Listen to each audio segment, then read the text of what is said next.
안녕하세요 장군님들, 손찬이 형입니다. 이번 멤버십 시간에는 육항이 죽기 전에 손우한테 올린 마지막 상소를 해설해 보도록 하겠습니다. 바로 시작하죠. 3년 여름 병에 걸려 상소하길. 설흥, 건평은 나라의 변경이자 원래 강의 하류가 흐르는 곳이라 두 적의 경계에 처해 있습니다. 이미 촉은 망한 상태였기 때문에 여기서 두 적은 진의 본대와 촉당에 주둔하고 있던 왕준의 별군을 얘기하는 거예요. 그리고 오나라에 그 설흥이 두 군데가 있습니다. 한 곳은 송권이 5군에서 도읍을 옮겼던 경, 즉 서울경자 써서 그 경성이라 부르던 곳인데, 여기가 소나가 4분으로 죽었을 때 그 조카 손소가 지키던 성이에요. 송권이 4분을 진압하고 지나가면서 그 시험삼아 공격해보죠.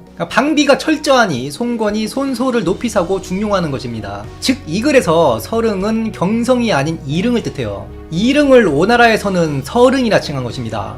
그리고 하류라고 써놨는데 사실상 전체적으로 보면 상류죠. 다만 적국과 상대적으로 보면 설흥의 위치는 하류라는 뜻이에요. 만약 적이 배를 띄워 강의 흐름을 타서 그 선단이 천리에 이르러 별의 속도로 번개와 같이 순식간에 이르게 된다면 다른 부대의 구원을 청하여 구하기 어려울 것입니다. 이것은 곧 사직의 안위가 위태해지는 문제이지 적의 무리가 단순히 국경을 침범하는 작은 피해가 아닙니다. 배를 타고 들이닥치면 답이 없다는 얘기예요. 물은 상류에서 하류로 흐르기 때문에 그 적들이 배로 속결하려 한다면 전시를 알리는 전령보다 강의 흐름을 타고 들이닥치는 적들이 더 빠를 수도 있습니다. 유비가 이릉에서 패한 이유가 이거예요.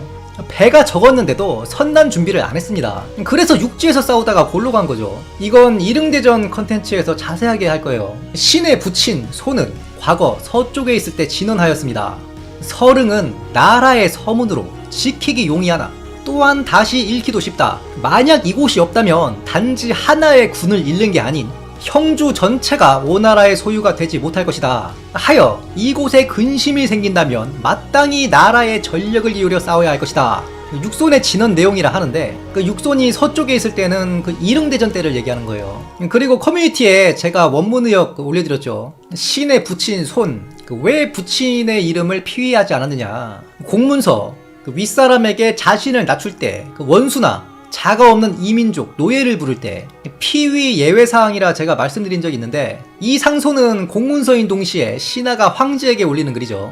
그래서 첫 번째와 두 번째 피위 예외사항에 해당한다. 신이 설흥에 있을 때 손의 자취를 따라 정병 3만을 요구하였으나 당시 책임자가 상시에 따랐을 뿐 파병하여 주지 않았습니다. 이에 보천의 일로 병력 소모가 심했던 것입니다. 여기서 말하는 당시 책임자는 손침입니다. 이거 제가 짧게 의역해서 그런데 신이 처음 여기 와서 있을 때 이런 뜻이거든요. 육항은 손량이 손침한테 폐위당하고 손유가 황제에 올 때 서쪽으로 가요. 즉 육항이 처음 서쪽 병영으로 발령나서 왔다가 부친 육손의 가르침에 따라 정병, 즉 정예병 3만이 필요하다. 손침이 쌩깠다는 거예요. 당연하죠. 손침이 육항을 서쪽으로 보낸 자체가 정치적 좌천입니다. 그런데 촉이 망하면서 여기가 완전히 요충지가 돼버리는 겁니다. 즉 손침이 상시만 생각하고 비상시를 쌩까고 병력을 증원해주지 않았다. 그것 때문에 보질의 아들 보천이 난을 일으켰을 때 피해를 입은 것이다. 지금 신이 관리하는 천리는 사방이 적의 위험에 처해 있어 바깥으로는 강한 적을 막아야 하고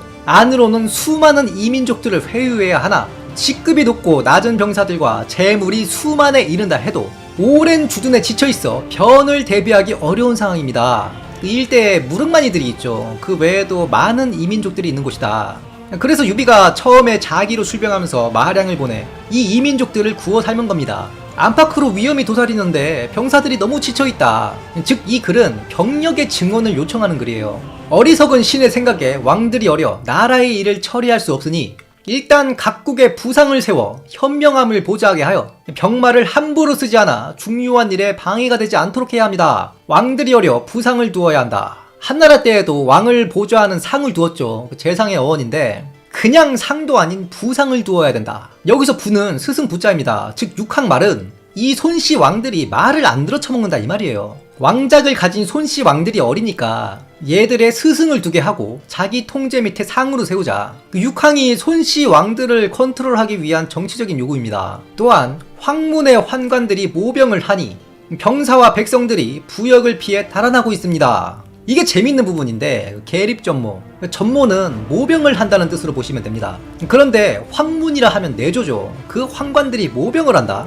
그래서 일각에서는 당시 오나라는 황관도 사병을 거느렸다 이렇게 해석하는 관점도 있는데 이건 오역입니다. 오나라가 끝까지 호족연합체의 성격을 벗어나지 못했음에도 이 황관들이 사병을 거느릴 명분은 없었습니다.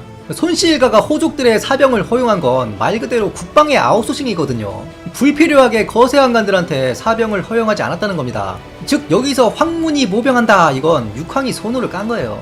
손호가 소명궁을 다시 세우면서 사람이 부족해서 관리들한테도 노역을 시켰다 되어 있습니다. 벼슬아치들한테도 나무 베고 흙 나르고 이런 거 시킨 거예요. 즉 황관들이 모병한 것은 손호가 지시한 사항으로 보입니다.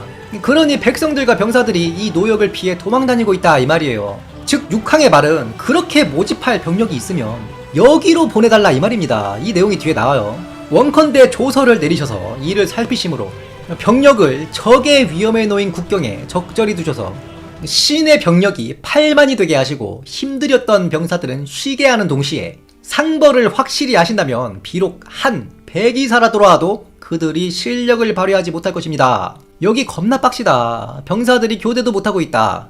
8만까지 병력을 좀 채워주고 지금까지 개고생한 애들 좀 쉬게 해달라. 그리고 그동안 개고생했으니 얘들 좀 상 좀 줘라. 육황이 리더로서 부하들까지 챙기는 면모를 보이는 거죠. 이렇게 한다면 한 100이 부활해서 우리를 쳐도 못 이길 것이다. 여기서 한 100은 한신과 백기를 뜻합니다. 둘 다 말도 안 되는 명장이죠. 물론 백기는 40만을 생매장해서 후대 그 전공에 비해 저평가를 받기도 합니다. 만약 병력의 증언 없이 고쳐지지 않으면서 대사를 이루고자 하신다면 신은 깊이 근심하게 될 것입니다. 신이 죽은 후에도 서방의 일을 살펴주시기 바랍니다. 원컨대 폐하께서 신이 올린 말씀을 통찰해 주신다면 신은 죽어도 소멸하지 않을 것입니다. 여기서 통찰은 의역한 것이고요. 원문에는 사람이라 되어 있어요.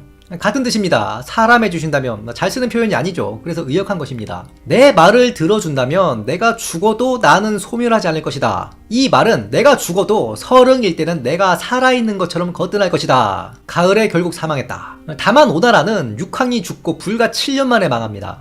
육황이 걱정하던 대로 망했어요. 육황이 죽은 전후부터 왕준이 촉에서 뭐하고 있었느냐? 배 만들고 있었습니다. 왕준이 사마염한테 신이 지금 촉에서 배만 7년째 만들고 있습니다. 오나라 칩시다 이렇게 얘기하거든요. 그리고 육황 말대로 이 왕준의 대규모 선단이 사실상 결정타였어요. 그러니까 육황의 상소가 적절하게 받아들여졌다면 오나라는 그 명을 좀 더 연명할 수 있었다는 거죠. 여기서 제갈량 편의 16책 중 시청과 나번이 얼마나 중요하냐. 저 멀리 잘 보이지 않는 서쪽의 상황을 살피지 않고 그 상황을 자세하게 알리는 충신의 간언을 나번하지 않았기 때문에 결국 나라가 위태해지고 망했다고 볼 수 있는 겁니다. 그런 의미에서 다음 시간에는 요즘 제가 계속 올려드리고 있는 제갈량의 편의 16책 편으로 다시 돌아오도록 하겠습니다. 감사합니다.